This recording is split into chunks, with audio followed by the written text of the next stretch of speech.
नमस्कार।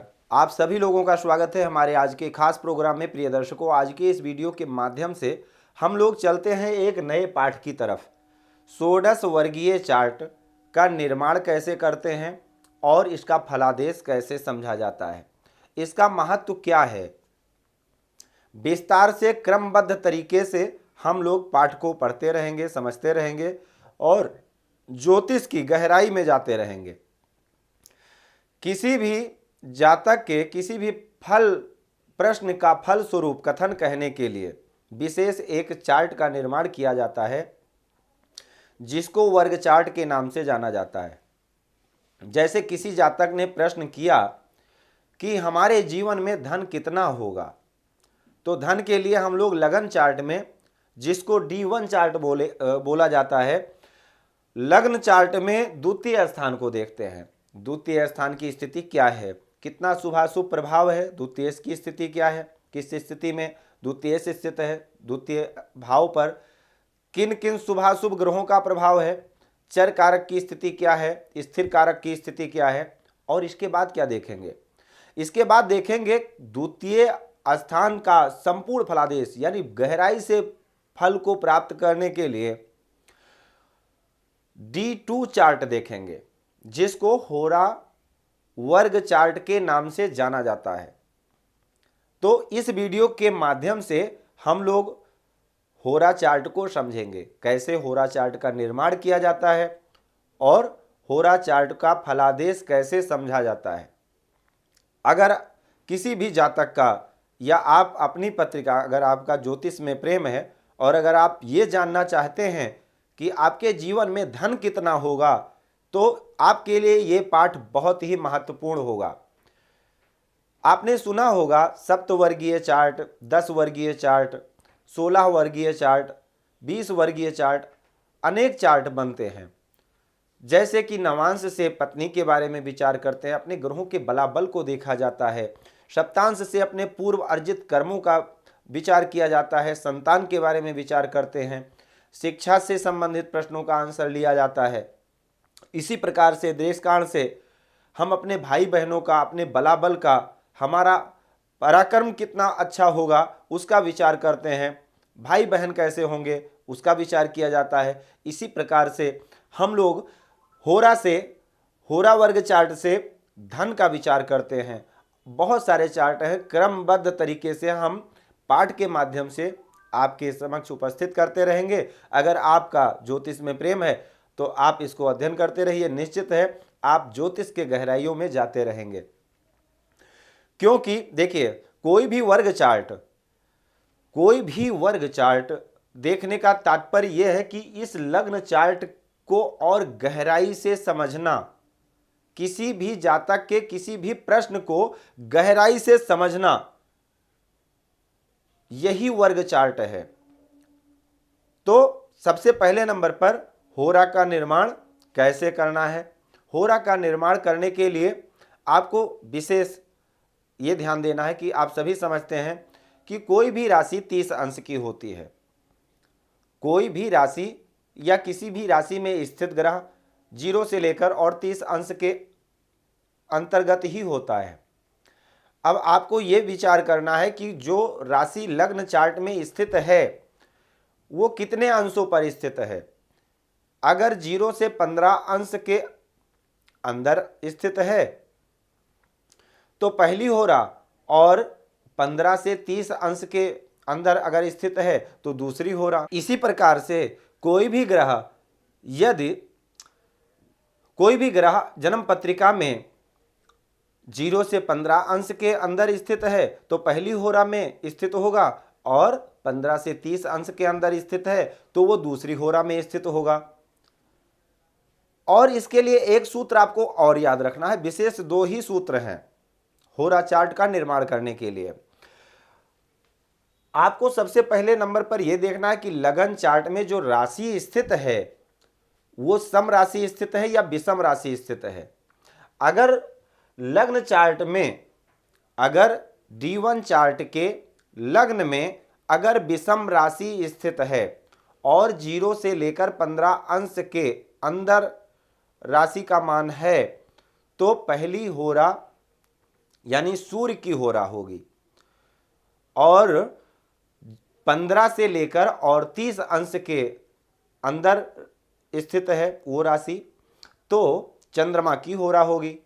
और इसी प्रकार से सम राशि अगर लगन चार्ट में स्थित है और 0 से 15 अंश के अंदर राशि का अंश है तो वो चंद्रमा की होरा होगी। और दूसरे नंबर पर 15 से लेकर अगर 30 अंश तक स्थित है तो सूर्य की होरा स्थित होगी। इसी प्रकार से कोई भी ग्रह यदि सम राशि में स्थित है और 0 से 15 अंश के अंदर स्थित है तो चंद्रमा की होरा में वो स्थित होगा। और 15 से 30 अंश के अंदर अगर स्थित है तो वो सूर्य की होरा में स्थित होगा। वहीं अगर विषम राशि में 0 से 15 अंश के अंदर स्थित हो तो सूर्य की होरा में स्थित होगा। और 15 से 30 अंश के अंदर अगर स्थित हो तो चंद्रमा की होरा में स्थित होगा। एक चार्ट आपके समक्ष स्थित है और हम लोग होरा का निर्माण करते हैं, एक चार्ट का निर्माण करते हैं। आप बहुत ही सरलता से समझ जाएंगे, बहुत कठिन नहीं है होरा चार्ट का निर्माण करना। और इसके लिए बस आपको केवल एक सूत्र को याद करना है कि विषम राशि में 0 से 15 अंश तक अगर कोई भी ग्रह स्थित है तो सिंह की होरा में स्थित होगा। और 15 से 30 अंश तक स्थित है तो कर्क की होरा में स्थित होगा। और सम राशि में कोई भी ग्रह स्थित है तो 0 से 15 अंश तक अगर स्थित है तो कर्क यानी पहली होरा कर्क की होगी। और दूसरे नंबर पर 15 से 30 अंश तक अगर स्थित है तो दूसरी होरा यानी सूर्य की होरा में स्थित होगा। अब पहले एक वर्ग चार्ट बना लेते हैं हम लोग, जिसको कहते हैं होरा।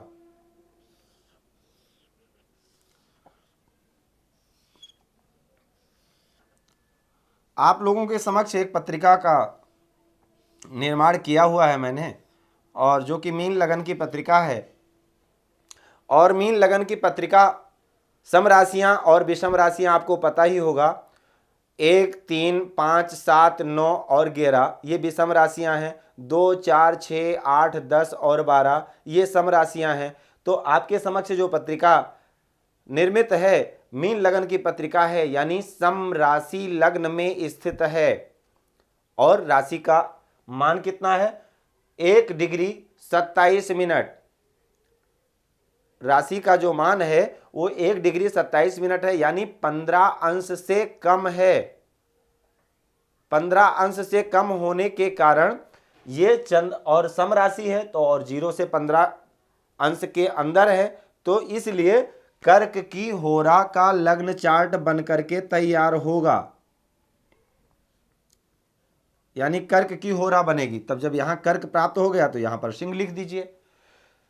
केवल 1/2 होरा का तात्पर्य मतलब यही है कि एक राशि में 30 अंश होते हैं, एक राशि में 30 अंश होते हैं और 30 अंश का 1/2 भाग, तो भाग कर्क का होगा या सिंह का होगा, ये आपको अंशों के आधार से, सम और विषम के आधार से समझना है।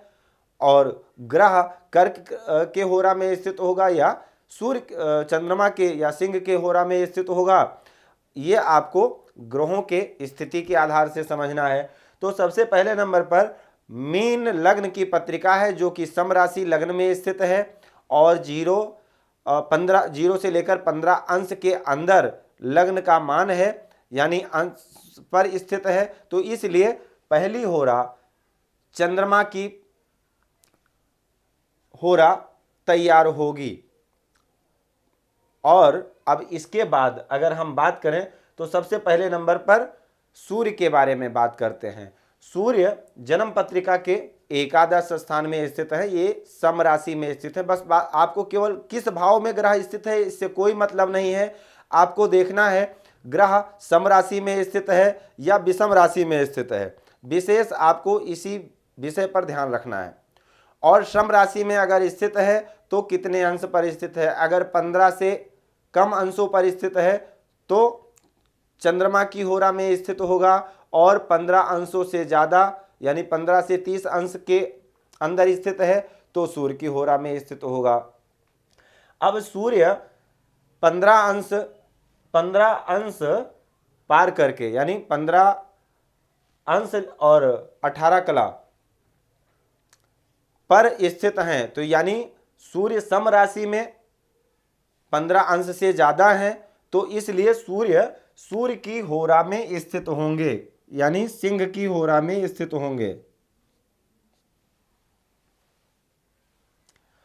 अब इसके बाद हम लोग बात करते हैं चंद्रमा की। तो चंद्रमा सम राशि में स्थित हैं और चंद्रमा 1 डिग्री 50 मिनट पर स्थित हैं, तो चंद्रमा भी 15 अंशों के अंदर स्थित हैं और सम राशि में है, इसलिए चंद्रमा सम राशि में 0 से 15 अंश के अंदर, यानी सबसे पहले नंबर पर ये कर्क की होरा में स्थित होंगे। चंद्रमा के बाद मंगल की अगर बात करें तो मंगल 22 अंश 45 कला पर स्थित हैं सम राशि में, यानी कन्या राशि में स्थित हैं, सप्तम स्थान में सम राशि में स्थित हैं। तो पहली अगर 0 से 15 अंश के अंदर अगर होते तो कर्क की होरा में स्थित होते, लेकिन 15 अंश से ज्यादा पर स्थित हैं, 15 से 30 अंश के अंदर स्थित हैं, तो इसलिए ये सूर्य की होरा में स्थित होंगे, यानी मंगल सिंह की होरा में स्थित होंगे। अब इसके बाद बुध की बात करें तो बुध 21 डिग्री 49 मिनट पर स्थित हैं और कहां पर स्थित हैं? सम राशि में स्थित हैं। तो सम राशि में स्थित होने के कारण ये सूर्य की होरा में स्थित होंगे, यानी 0 से 15 तक कर्क की होरा में स्थित होते और 15 से 30 के अंदर सम राशि में स्थित ग्रह सूर्य की होरा में स्थित होगा। तो बुध सूर्य की होरा में स्थित हो गए और बुध के बाद अगर बृहस्पति की बात करें तो 15 डिग्री 40 कला के स्थित हैं विषम राशि में। अब गुरु विषम राशि में है और 15 अंश पार करके हैं, तो विषम राशि में सूर्य 15 अंश पार करके स्थित हैं, तो 15 अंश के अगर अंदर होते तो सिंह की होरा में होते और 15 अंश के से अधिक हैं तो इसलिए ये कर्क की होरा में स्थित होंगे। तो गुरु कर्क की होरा में स्थित होंगे। गुरु के बाद शुक्र की अगर बात करें तो 3 अंश पर स्थित हैं सूर्य, तो 3 अंश जो कि सम राशि में स्थित हैं, मकर राशि में 3 अंशों पर स्थित हैं, तो इसलिए सम राशि में 0 से 15 अंश के अंदर हैं, इसलिए ये कर्क की होरा में स्थित होंगे।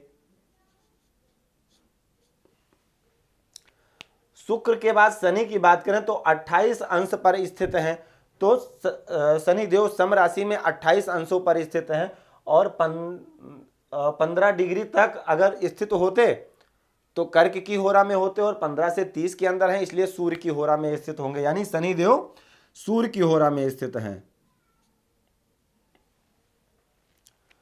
अब शनि के बाद अगर राहु केतु की बात करें तो ये दोनों समान अंशों पर गोचर करते हैं और 28-28 अंश पर हैं और दोनों पुरुष राशि में हैं, विषम राशि में हैं। तो विषम राशि में होने के कारण 15 अंश से अधिक हैं, तो ये सूर्य चंद्रमा की होरा में स्थित होंगे, यानी राहु और केतु भी चंद्रमा की होरा में स्थित होंगे। अब ये होरा आपका निर्मित है, यानी तैयार है। होरा का विचार विशेषतः धन के लिए किया जाता है, धन जातक के पास कितना होगा। अब इसके लिए विशेष सूत्र यह है, इसका फलादेश समझने के लिए, कि जो स्त्री जातक है, यानी स्त्री की अगर पत्रिका है तो उसके लिए चंद्रमा की होरा अच्छी मानी जाती है, यानी चंद्रमा का अगर लग्न बनता है तो अच्छा माना जाता है, और अगर पुरुष की पत्रिका है तो उसके लिए सूर्य की होरा अच्छी मानी जाती है, यानी सूर्य की होरा का लग्न चार्ट अगर बनता है तो वो अच्छा माना जाता है। और दूसरे नंबर पर शुभ ग्रह अगर चंद्रमा की होरा में स्थित हो तो अच्छा है, और अशुभ ग्रह स्त्री ग्रह अगर चंद्रमा की होरा में स्थित हो तो ये अच्छा है, और पुरुष ग्रह जो कि सूर्य की होरा में स्थित हो तो अच्छा है। अब जैसे कि शुक्र और चंद्रमा और शनि शुक्र, चंद्रमा और शनि यदि चंद्रमा की होरा में स्थित हों तो ये अच्छा समझना चाहिए, अच्छा फल समझना चाहिए। और सूर्य, मंगल और गुरु, सूर्य, मंगल और गुरु यदि सूर्य की होरा में स्थित हों तो ये अच्छे परिणाम देते हैं, समझना चाहिए कि जातक के लिए अच्छा है। और बुध दोनों होरा में समान फल देते हैं। एक प्रकार से अगर देखा जाए तो बुध दोनों होरा के लिए, चंद्रमा की होरा में भी अच्छा फल देते हैं और सूर्य की भी होरा में अच्छा फल देते हैं। अब जितना अधिक पुरुष ग्रह सिंह की होरा में स्थित होंगे उतना ज्यादा जातक के लिए अच्छा होगा, उतना ही ज्यादा जातक धनवान होगा, ऐश्वर्यशाली होगा। और जितने ज्यादा शुभ ग्रह यानी शुक्र, चंद्रमा और शनि अगर चंद्रमा की होरा में स्थित है तो ये जातक के लिए बहुत अच्छा होगा। तो इस प्रकार से होरा का निर्माण, होरा वर्ग चार्ट का निर्माण किया जाता है और इसी प्रकार से इसका फलादेश समझा जाता है विस्तार से। तो अगर आपको पाठ अच्छा लगा हो तो इसको लाइक कीजिएगा, शेयर कीजिएगा और चैनल को भी सब्सक्राइब कर लेंगे तो आने वाला हर वीडियो आपको सबसे पहले प्राप्त हो जाएगा। और सत्य अगर सुनना चाहते हैं अपने जीवन से संबंधित तो स्क्रीन पर दिए गए नंबर पर टाइम लेकर के बात कर सकते हैं। भूमि, भवन, वाहन, धन, संपत्ति, शादी, व्यापार एवं संतान आदि से संबंधित समस्याओं से हैं परेशान और चाहते हैं उसका संपूर्ण निदान, तो ज्योतिर्विद अमरीश तिवारी जी से तुरंत संपर्क करें। हमारे संपर्क सूत्र हैं 9718504998। हमारे यहाँ वैदिक ब्राह्मणों के द्वारा सभी प्रकार के पूजा पाठ, कर्मकांड, यज्ञ अनुष्ठान, विवाह, गृह कलेश, काल सर्प दोष व नवग्रहों की पूजा आदि कराई जाती है। हमारे यहाँ सभी प्रकार के यंत्र, राशि रत्न, कवच, जन्मपत्री एवं रुद्राक्ष सिद्ध किए जाते हैं।